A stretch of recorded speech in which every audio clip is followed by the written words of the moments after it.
ನಾನು ಪುಷ್ಪಾ ಮುರುಗೇಶ್ ಕುಳೇದ್. ನೀವೆಲ್ಲರೂ ಚೆನ್ನಾಗಿ ಕೆಲಸ ಮಾಡ್ತಿದ್ದೀರಿ ಅಂತ ಭಾವಿಸ್ತೇನೆ. ಸರಿ, ನಾವು ವಿಷಯವನ್ನ ನೋಡೋಣ. ಕೈಗಾರೀಕರಣ ಮತ್ತು ಸಾಮಾಜಿಕ ಬದಲಾವಣೆ. ಕೈಗಾರಿಕಾ ಕ್ರಾಂತಿಯು ಬ್ರಿಟನ್ನಲ್ಲಿ ಮಾತ್ರ ಏಕೆ ಪ್ರಾರಂಭವಾಯಿತು ಎಂದು ನೀವು ಆಶ್ಚರ್ಯಪಡುತ್ತಿರಬೇಕು. ಪ್ರಮುಖ ಕೈಗಾರೀಕರಣವು ಯುರೋಪ್ನಲ್ಲಿ, ವಿಶೇಷವಾಗಿ ಬ್ರಿಟನ್ನಲ್ಲಿ ಪ್ರಾರಂಭವಾಯಿತು. 1780 ಮತ್ತು 1850 ನಡುವಿನ ಅವಧಿಯು ಬ್ರಿಟನ್ ಸಂಪೂರ್ಣವಾಗಿ ಬದಲಾದ ಸಮಯ.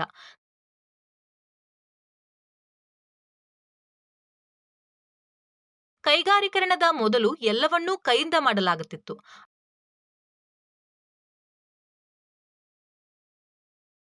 ಆದರೆ ಕೈಗಾರಿಕಾ ಕ್ರಾಂತಿಯು ಎಲ್ಲವನ್ನೂ ಬದಲಾಯಿಸಿತು.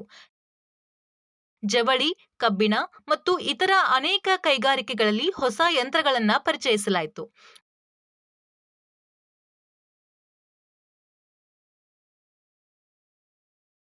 ಬ್ರಿಟನ್ನಲ್ಲಿ ಕೈಗಾರಿಕಾ ಕ್ರಾಂತಿ ಏಕೆ ಪ್ರಾರಂಭವಾಯಿತು ಅಂತ ನೋಡೋಣ. ಕಲಿಕೆಯ ಫಲಿತಾಂಶ.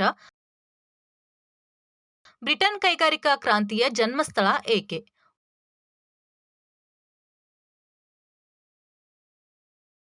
ಉಗಿ ಶಕ್ತಿಯ ಪ್ರಭಾವ. ಕೈಗಾರಿಕಾ ಕ್ರಾಂತಿಯಲ್ಲಿನ ತಾಂತ್ರಿಕ ಬೆಳವಣಿಗೆಗಳು. ಸ್ಪರ್ಧೆ, ತಾಂತ್ರಿಕ ಬದಲಾವಣೆ ಮತ್ತು ಕೆಲಸಗಾರರು.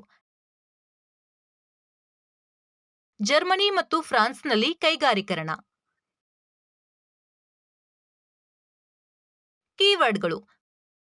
ಕೈಗಾರೀಕರಣ. ಒಂದು ದೇಶದಲ್ಲಿ ಕೈಗಾರಿಕೆಗಳನ್ನು ಅಭಿವೃದ್ಧಿಪಡಿಸುವ ಪ್ರಕ್ರಿಯೆ ಆಗಿದೆ. 2. Steam power. ವಿಸ್ತರಣೆ ಅಥವಾ ಕ್ಷಿಪ್ರ ಘನೀಕರಣವನ್ನ ಬಳಸುವ ಎಂಜಿನ್ನಿಂದ ಉತ್ಪತ್ತಿಯಾಗುವ ಶಕ್ತಿ ಇದಾಗಿದೆ. 3. ಕೈಗಾರಿಕಾ ಕ್ರಾಂತಿ. ಕೈಗಾರಿಕಾ ಕ್ರಾಂತಿಯು ಕೈಪಿಡಿಯಿಂದ ಯಂತ್ರ ಉತ್ಪಾದನಾ ವಿಧಾನಗಳಿಗೆ ಬದಲಾವಣೆ ಮತ್ತು ರಾಸಾಯನಿಕ ಉತ್ಪಾದನೆ ಮತ್ತು ಕಬ್ಬಿಣದ ಉತ್ಪಾದನೆಗೆ ಹೊಸ ಪ್ರಕ್ರಿಯೆಗಳನ್ನು ಸೂಚಿಸಲಾಗುತ್ತದೆ.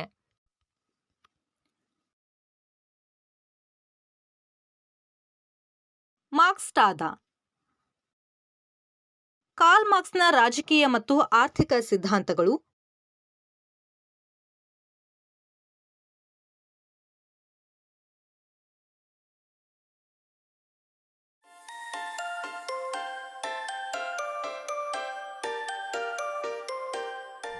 ಬ್ರಿಟನ್ ಕೈಗಾರಿಕಾ ಕ್ರಾಂತಿಯ ಜನ್ಮಸ್ಥಳ ಏಕೆ?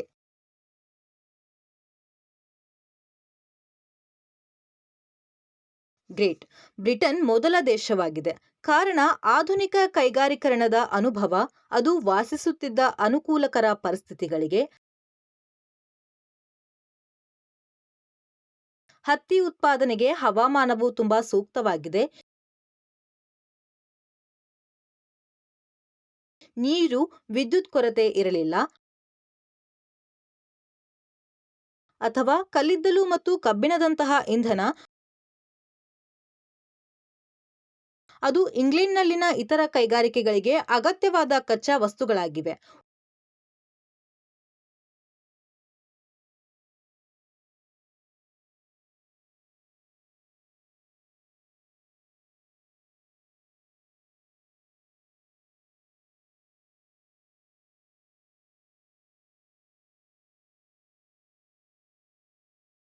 ಉಗಿ ಮತ್ತು ನೀರಿನ ಶಕ್ತಿಯ ಹೆಚ್ಚುತ್ತಿರುವ ಬಳಕೆ, ಯಂತ್ರೋಪಕರಣಗಳ ಅಭಿವೃದ್ಧಿ ಮತ್ತು ಯಾಂತ್ರೀಕೃತ ಕಾರ್ಖಾನೆಯ ಹೊರಹೊಮ್ಮುವಿಕೆ,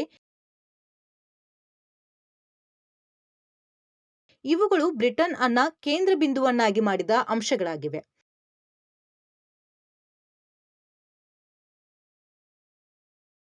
ಈಗ ಕೈಗಾರಿಕಾ ಕ್ರಾಂತಿ ಬಗ್ಗೆ ನೋಡೋಣ. ಕೈಗಾರಿಕಾ ಕ್ರಾಂತಿಯು ಪ್ರಮುಖ ಅಂಶಗಳು ಏನಂದ್ರೆ ಕೆಲಸ ಮಾಡಲು ಯಂತ್ರಗಳ ಆವಿಷ್ಕಾರ, ಕೈ ಉಪಕರಣಗಳು, ಉಗಿ ಮತ್ತು ನಂತರದ ಇತರ ರೀತಿಯ ಪವರ್ ಬಳಕೆ, ಕಾರ್ಖಾನೆ ವ್ಯವಸ್ಥೆಯ ಅಳವಡಿಕೆ, ಬಂಡವಾಳಶಾಹಿ ಮತ್ತು ಯುರೋಪಿಯನ್ ಸಾಮ್ರಾಜ್ಯಶಾಹಿಯ ಹೊರಹೊಮ್ಮುವಿಕೆ,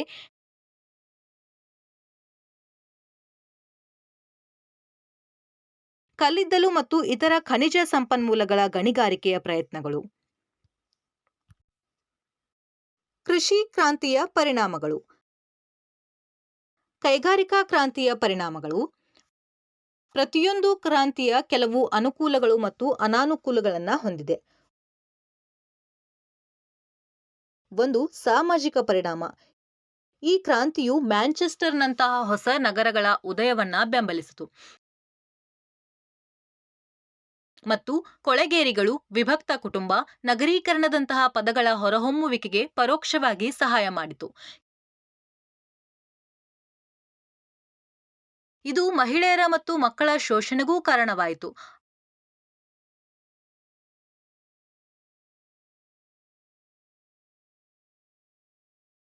ಎರಡು, ಆರ್ಥಿಕ ಪರಿಣಾಮ.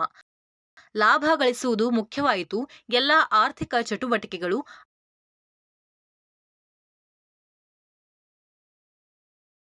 ಆದ್ರಿಂದ ಇದು ಬಂಡವಾಳಶಾಹಿ ಸಿದ್ಧಾಂತದ ಹೊರಹೊಮ್ಮುವಿಕೆಗೆ ಸಹಾಯ ಮಾಡಿತು ಮತ್ತು ಟ್ರಾನ್ಸ್ನ್ಯಾಷನಲ್ ವ್ಯಾಪಾರ.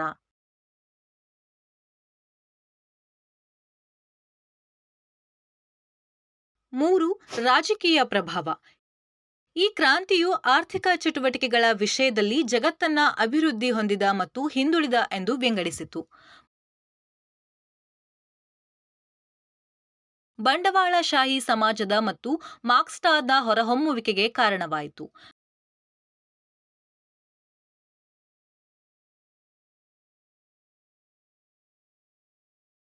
ಕಾರ್ಮಿಕ ಕಾನೂನು ಮತ್ತು ಬಾಲಕಾರ್ಮಿಕರು ಪ್ರಸ್ತುತವಾಯಿತು.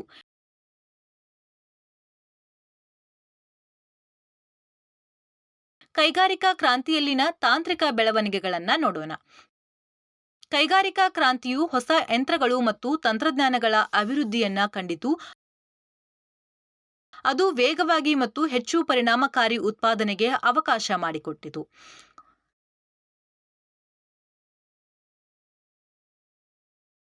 ಕೈಗಾರಿಕಾ ಕ್ರಾಂತಿಯ ಸಮಯದಲ್ಲಿ ಕೆಲವು ಪ್ರಮುಖ ತಾಂತ್ರಿಕ ಬೆಳವಣಿಗೆಗಳು ಸೇರಿವೆ.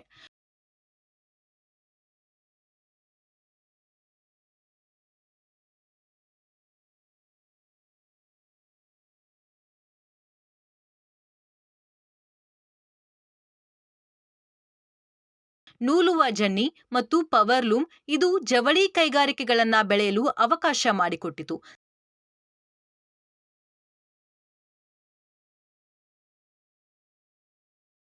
Steam engine. ಇದು ದೊಡ್ಡ ಕಾರ್ಖಾನೆಗಳಿಗೆ ಹೆಚ್ಚಿನ ಶಕ್ತಿಯನ್ನ ಒದಗಿಸಿತು. ಸ್ಟೀಮ್ ಲೊಕೊಮೋಟಿವ್ಗಳು ಮತ್ತು ರೈಲ್ವೆಗಳು. ಇದು ಪ್ರಯಾಣವನ್ನ ತ್ವರಿತಗೊಳಿಸಿತು ಮತ್ತು ಜನರು ಕಚ್ಚಾ ವಸ್ತುಗಳ ಮತ್ತು ಸರಕುಗಳ ಸುಲಭ ಸಾಗಾಣಿಕೆಗೆ ಅವಕಾಶ ಮಾಡಿಕೊಟ್ಟಿತು. ಟೆಲಿಗ್ರಾಫ್ ಸಂವಹನಗಳು. ಇದು ವೇಗವಾಗಿ ಸಂವಹನಕ್ಕೆ ಅವಕಾಶ ಮಾಡಿಕೊಟ್ಟಿತು. ಡೈನಮೈಟ್. ಇದು ಗಣಿಗಾರಿಕೆ ಮತ್ತು ನಿರ್ಮಾಣ ಉದ್ಯಮಗಳನ್ನು ಪರಿವರ್ತಿಸಿತು.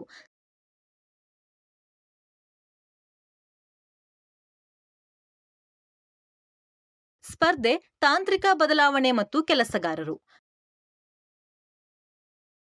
ಕೈಗಾರಿಕಾ ಕ್ರಾಂತಿಯು ಯುರೋಪ್ನ ಆರ್ಥಿಕತೆ ಮತ್ತು ಸಮಾಜಕ್ಕೆ ಮತ್ತು ನಂತರ ಇಡೀ ಪ್ರಪಂಚಕ್ಕೆ ತಾಂತ್ರಿಕ ಬದಲಾವಣೆಯ ಸಮಯವಾಗಿತ್ತು.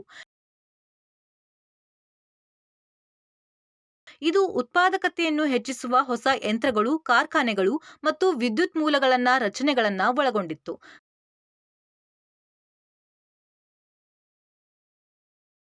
ಕಾರ್ಮಿಕ ಮಾರುಕಟ್ಟೆಯಲ್ಲಿ ಹೊಸ ಸವಾಲುಗಳು ಮತ್ತು ಅವಕಾಶಗಳನ್ನು ಎದುರಿಸಿದ ಕಾರ್ಮಿಕರ ಜೀವನದ ಮೇಲೂ ಕೈಗಾರಿಕಾ ಕ್ರಾಂತಿಯು ಪರಿಣಾಮ ಬೀರಿತು. ಕೆಲವು ಪರಿಣಾಮಗಳು ಹೀಗಿದ್ವು. ಕಾರ್ಮಿಕರ ನುರಿತ ಕರಕುಶಲಗಳಿಂದ ಕೌಶಲ್ಯರಹಿತ ಕಾರ್ಖಾನೆಯ ಉದ್ಯೋಗಗಳಿಗೆ ಸ್ಥಳಾಂತರಗೊಂಡರು. ಕಾರ್ಮಿಕರು ಕಠಿಣ ಪರಿಸ್ಥಿತಿಗಳು, ದೀರ್ಘಾವಧಿ ಮತ್ತು ಕಡಿಮೆ ವೇತನವನ್ನ ಎದುರಿಸಿದರು. ಕಾರ್ಮಿಕರು ತಮ್ಮ ಹಕ್ಕುಗಳನ್ನು ಸುಧಾರಿಸಲು ಸಂಘಗಳು, ಮುಷ್ಕರಗಳು ಮತ್ತು ಸುಧಾರಣೆಗಳನ್ನು ಸಂಘಟಿಸಿದರು. ಕೆಲಸಗಾರರು ಹೊಸ ಉದ್ಯೋಗಗಳು, ಕೌಶಲ್ಯಗಳು ಮತ್ತು ಮಾರುಕಟ್ಟೆಗಳಿಗೆ ಪ್ರವೇಶವನ್ನ ಪಡೆದರು. ಮಹಿಳೆಯರು, ಮಕ್ಕಳು ಮತ್ತು ಕೈಗಾರಿಕರಣ. ಕೈಗಾರಿಕಾ ಕ್ರಾಂತಿಯು ಮಕ್ಕಳು ಮತ್ತು ಮಹಿಳೆಯರು ಕೆಲಸ ಮಾಡುವ ರೀತಿಯಲ್ಲಿ ಅನೇಕ ಪ್ರಮುಖ ಬದಲಾವಣೆಗಳನ್ನು ತಂದಿತು. ಗ್ರಾಮೀಣ ಪ್ರದೇಶಗಳಲ್ಲಿ ಮಕ್ಕಳು ಸಾಮಾನ್ಯವಾಗಿ ತಮ್ಮ ಪೋಷಕರು ಅಥವಾ ಸಂಬಂಧಿಕರ ಕಣ್ಗಾವಲಿನಲ್ಲಿ ಮನೆಯಲ್ಲಿ ಅಥವಾ ಜಮೀನಿನಲ್ಲಿ ಕೆಲಸ ಮಾಡ್ತಾರೆ. ಅವರು ದಿನದಲ್ಲಿ ಅಥವಾ ಋತುಗಳ ನಡುವೆ ಬದಲಾಗುವ ಕೆಲಸಗಳನ್ನ ಮಾಡಿದ್ರು. ಅದೇ ರೀತಿ ಹಳ್ಳಿಗಳಲ್ಲಿ ಮಹಿಳೆಯರು ಕೃಷಿ ಕೆಲಸದಲ್ಲಿ ಸಕ್ರಿಯವಾಗಿ ತೊಡಗಿಸಿಕೊಂಡಿದ್ದರು. ಅವರು ಜಾನುವಾರುಗಳನ್ನ ನೋಡಿಕೊಳ್ಳುತ್ತಿದ್ದರು, ಊರುವಲು ಸಂಗ್ರಹಿಸಿದರು ಮತ್ತು ಮನೆಯಲ್ಲಿ ನೂಲುವ ಚಕ್ರಗಳಲ್ಲಿ ನೂಲು ನೂಲುತ್ತಿದ್ದರು.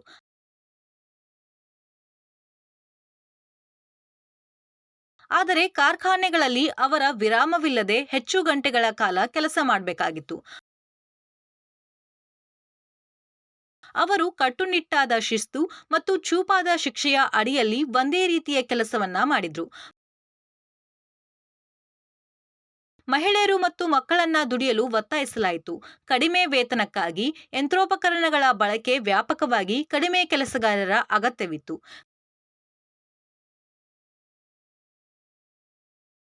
ಕೈಗಾರಿಕೋದ್ಯಮಿಗಳು ಈಗ ಮಹಿಳೆಯರು ಮತ್ತು ಮಕ್ಕಳನ್ನ ನೇಮಿಸಿಕೊಳ್ಳಲು ಆದ್ಯತೆಯನ್ನ ನೀಡ್ತಾರೆ. ಏಕೆಂದ್ರೆ ಅವರು ಕಳಪೆ ಕೆಲಸದ ಪರಿಸ್ಥಿತಿಗಳಲ್ಲಿ ಮತ್ತು ಪುರುಷರಿಗಿಂತ ಕಡಿಮೆ ವೇತನದಲ್ಲಿ ಕೆಲಸ ಮಾಡಲು ಸುಲಭವಾಗಿ ಒಪ್ತಾರೆ.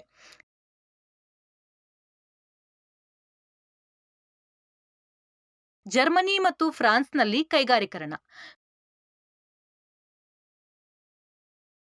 ಕೈಗಾರೀಕರಣವು 18ನೇ ಶತಮಾನದ ಕೊನೆಯಲ್ಲಿ ಇಂಗ್ಲೆಂಡ್ನಲ್ಲಿ ಪ್ರಾರಂಭವಾಯಿತು ಮತ್ತು 19ನೇ ಶತಮಾನದಲ್ಲಿ ಯುರೋಪಿಯನ್ನ ಉಳಿದ ಭಾಗಗಳಿಗೆ ಹರಡಿತು. ಭೌಗೋಳಿಕತೆ, ರಾಜಕೀಯ, ಸಂಸ್ಕೃತಿ ಮತ್ತು ಇತಿಹಾಸದಂತಹ ಅಂಶಗಳ ಕಾರಣದಿಂದಾಗಿ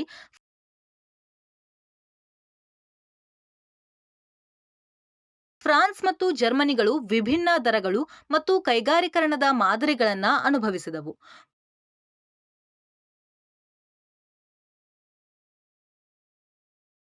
ಫ್ರಾನ್ಸ್ ಮತ್ತು ಜರ್ಮನಿ ನಡುವಿನ ಕೈಗಾರೀಕರಣದಲ್ಲಿನ ಕೆಲವು ಪ್ರಮುಖ ವ್ಯತ್ಯಾಸಗಳು ಏನಂದ್ರೆ, ಜರ್ಮನಿಗಿಂತ ಫ್ರಾನ್ಸ್ ಕೈಗಾರೀಕರಣಕ್ಕೆ ನಿಧಾನವಾಗಿತ್ತು.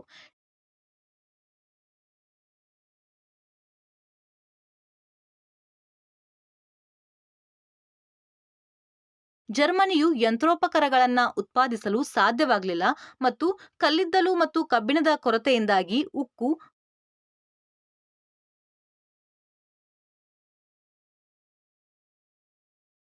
ಫ್ರಾನ್ಸ್ 18ನೇ ಶತಮಾನದ ಅಂತ್ಯದಲ್ಲಿ ಕೈಗಾರೀಕರಣವನ್ನ ಪ್ರಾರಂಭಿಸಿತು.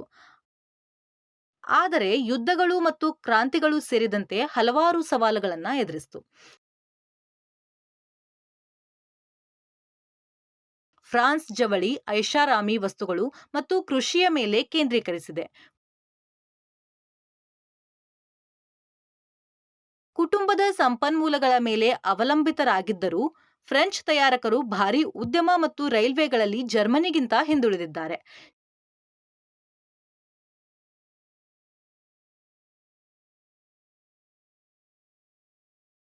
ಜರ್ಮನಿಯು 19ನೇ ಶತಮಾನದ ಆರಂಭದಲ್ಲಿ ಕೈಗಾರೀಕರಣವನ್ನ ಪ್ರಾರಂಭಿಸಿತು. ಜರ್ಮನಿಯು ರಾಸಾಯನಿಕಗಳು, ಎಲೆಕ್ಟ್ರಿಕಲ್ಗಳು, ಆಟೋಮೊಬೈಲ್ಗಳು ಮತ್ತು ಶಸ್ತ್ರಾಸ್ತ್ರಗಳಲ್ಲಿ ವಿಶ್ವ ನಾಯಕರಾದರು.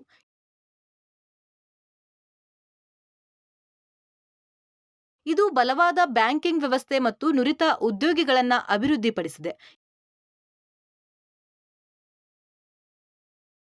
ಇದಕ್ಕೆ ವ್ಯತಿರಿಕ್ತವಾಗಿ ಭಾರೀ ಕೈಗಾರಿಕೆಗಳು ಜರ್ಮನಿ ಮತ್ತು ಬ್ರಿಟನ್ನಲ್ಲಿ ಮೇಲುಗೈ ಸಾಧಿಸಿದವು.